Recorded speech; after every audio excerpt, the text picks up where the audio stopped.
आज मैं नंबर का बताने जा रहा हूँ कुछ सवाल जो आपके कम्पिटिटिव एग्जाम में पूछे जाते हैं। इससे बहुत से क्वेश्चंस पूछे जाते हैं। हम इससे पहले भी नंबर के चैप्टर्स के कुछ सवाल बताए हुए थे और नंबर के चैप्टर्स के सवाल बहुत हैं, इसलिए इसे हम अलग से नंबर पार्ट 1, पार्ट 2, पार्ट 3 करके बना रहे हैं वीडियो। जो आप लोग इससे पहले वाले चैप्टर को मेरे चैनल में देख लीजिएगा।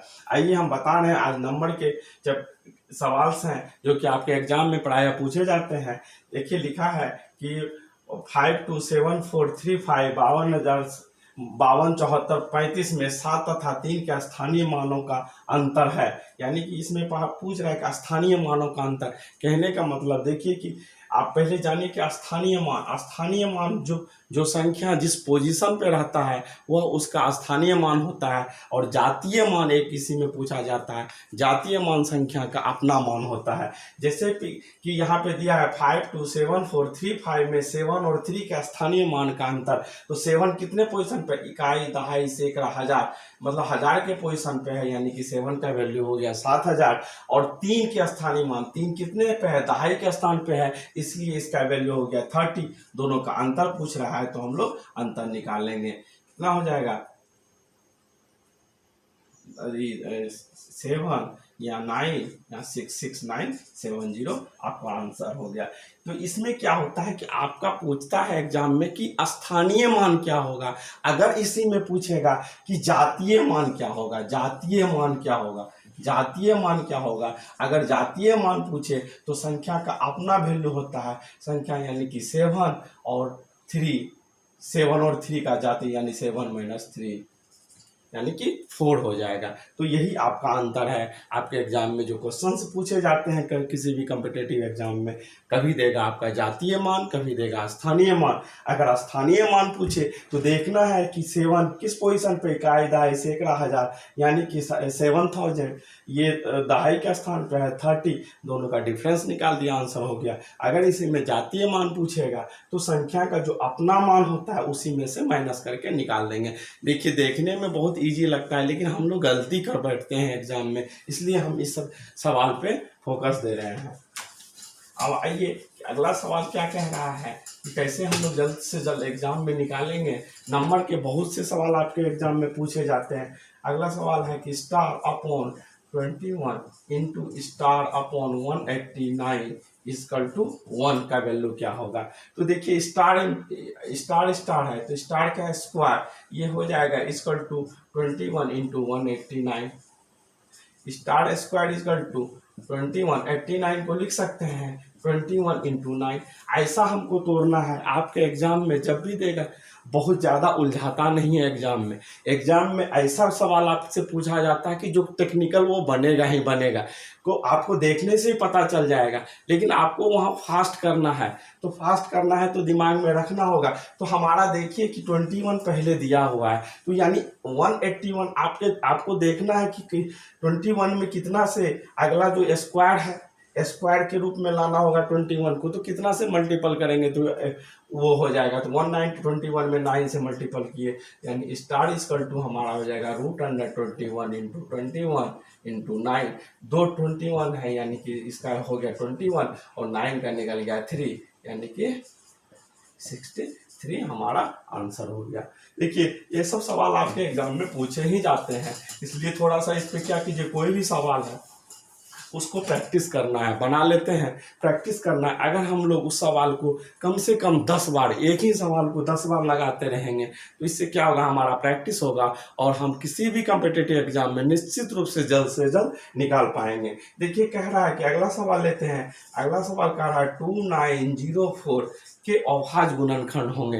देखिए इसके अवभाज्य गुणनखंड अगर पूछे कि अवभाज्य, देखिए क्या होता है, सवाल बहुत इजी रहता है लेकिन आपको करना क्या है, आंसर क्या होगा, कैसे निकाला जाएगा, ये सब हमको प्रॉब्लम हो जाता है, समझ में ही नहीं आता है कि हम क्या करें। तो देखिए अगला नंबर के क्वेश्चंस आपके हैं 2904 के अवभाज्य गुणनखंड होंगे। अवभाज्य गुणनखंड होंगे तो डायरेक्ट इसका एलसीएम निकालते जाइएगा, छोटी संख्या से निकालते जाइएगा, ऐसी संख्या से निकाल दिएगा कि वह संख्या अगले संख्या से न कटे। जैसे कि अगर 4 से निकालते हैं तो 4 भी तो कट रहा है, किसी से 2 से कट रहा है, तो अगर हम इसलिए छोटा लेते हैं 2 लेते हैं, टू अब किसी से नहीं कटेगा, अभाज्य है, मतलब भाज्य नहीं, यानी टू टू से ही कटे, स्वयं की संख्या को छोड़ के और किसी भी संख्या से ना कटे, वो अभाज्य गुणनखंड वही होगा।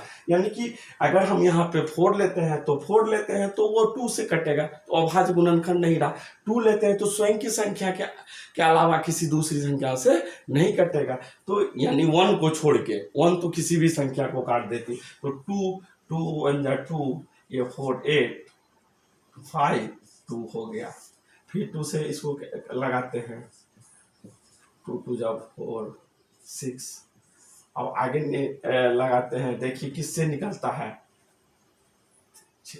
2 8 15, 3 से निकालते हैं, 3 से 3 6 1 7 12 6।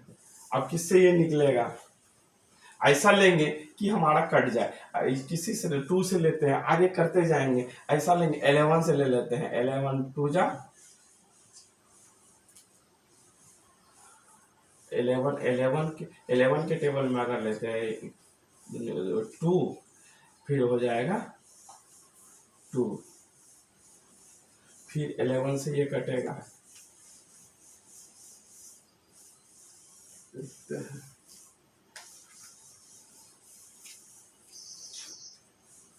2, यानी कि ऐसा लेना है कि वो 11 हम इसलिए लिए कि 11 यहाँ पे लिए हैं कि ये जो है देखते हैं कि वो 11 किसी का भाज्य नहीं होगा, यानी 11 से कटेगा या 1 से कटेगा, स्वयं और 11 इस तरीके से, या यहाँ पे हम पहले भी यहाँ पे और 2 से भी ले सकते थे।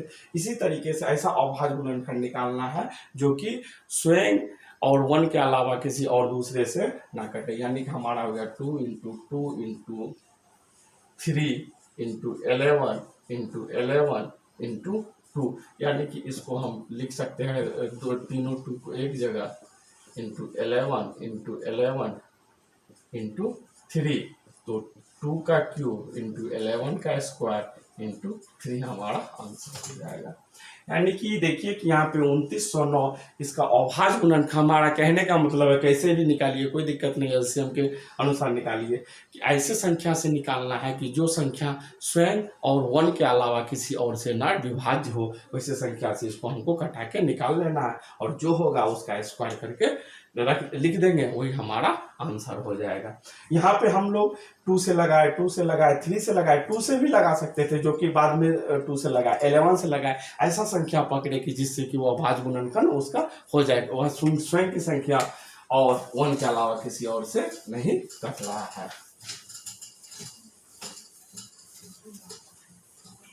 अब अगला देखते हैं कि अगला सवाल है आपका 2x × 4 3x + 4 बराबर है।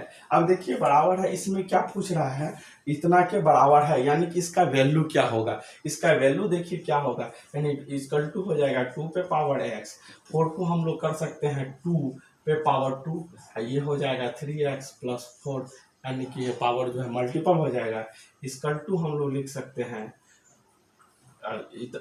2 पे मल्टीपल है, सॉरी 2x × है 2, 4 को लिख लिए 2 पे पावर 2, 3x + 4, यानी कि अब दोनों का बेस समान है, जब बेस समान है तो मल्टीपल में क्या होता है, पावर जुड़ जाता है, 2 पे पावर x,